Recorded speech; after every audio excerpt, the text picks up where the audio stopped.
Hello, my name's Jackie Hales.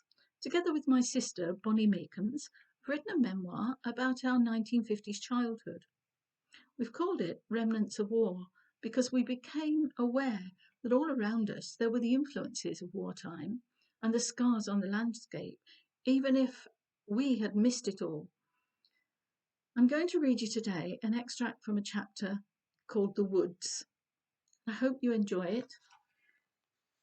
Susan, Caroline, they'll be out later. They're eating their tea. We must have irritated our parents at times, but calling for our friends to come out to play was carefully orchestrated, a sing-song rendering in unison, ensuring they would hear us, eating their tea or not. Our meals were seldom synchronized unless we plotted and persuaded, agreeing when we would escape again. Going out to play was what we did, all day, every day when the weather allowed it.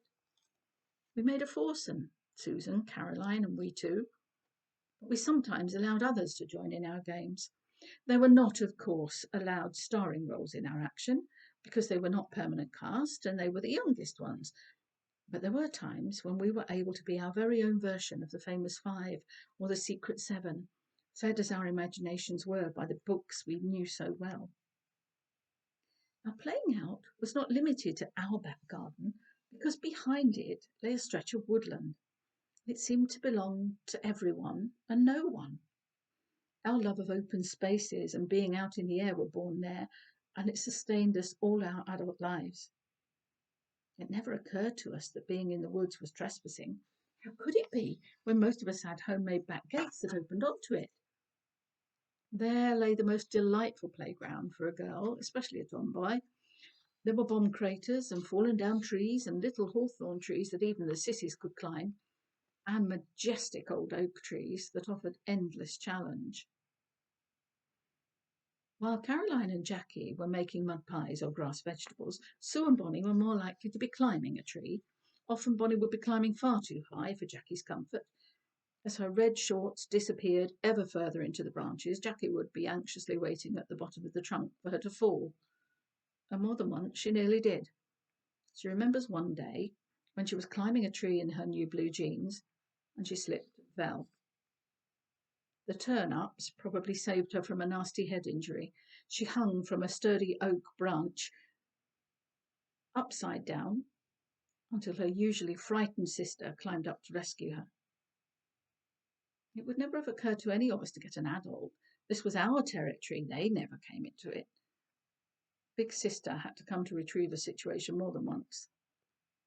Caroline and Jackie would be tied to bushes, having been captured by someone with evil intent, when along would come the heroes on their gallant steeds, rescuing us like the Lone Ranger and Tonto, who rode across the screen of our tiny television in black and white, the 1950s version of Good Always Triumphing.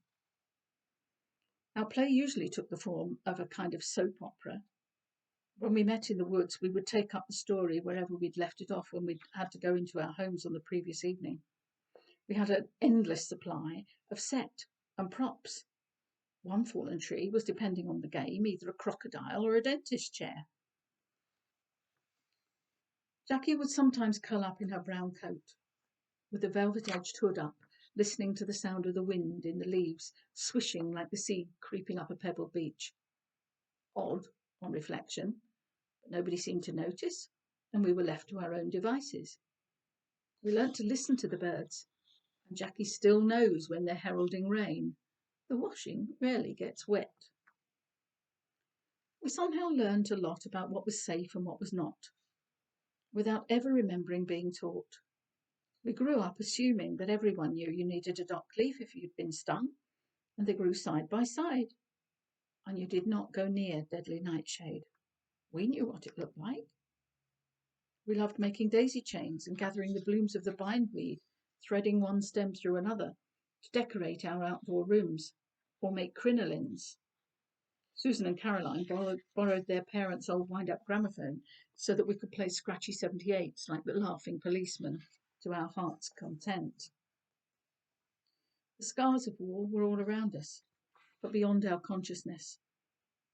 We were the lucky ones because our childhood was not spent in an air raid shelter. Somehow we knew Mr. Ray's shed was an Anderson shelter with its curved corrugated iron roof, but for us it held no terror, none of the memories that haunted our mother. The huge crater that marked the terrifying landing of a bomb that just missed our house was nothing but exciting. We ran up and down its sides and made mud pies on its slopes, completely untouched by the fear it must have evoked a few years earlier.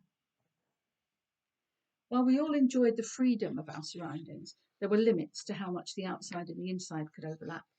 We could go in covered in dirt or mud, but there was a solid ban on taking sticks into the house. Microbes! Would be Dad's shout. We had no idea what microbes were, but he obviously meant something we couldn't see and something very, very dangerous. If he suspected microbes, out would come the flick gun, and the offending article would be sprayed until he was happy he had killed them. I hope you enjoyed that. There's more, and you can find out if you have a look on Amazon. Read our book, Remnants of War, by Bonnie Meekums and Jackie Hales.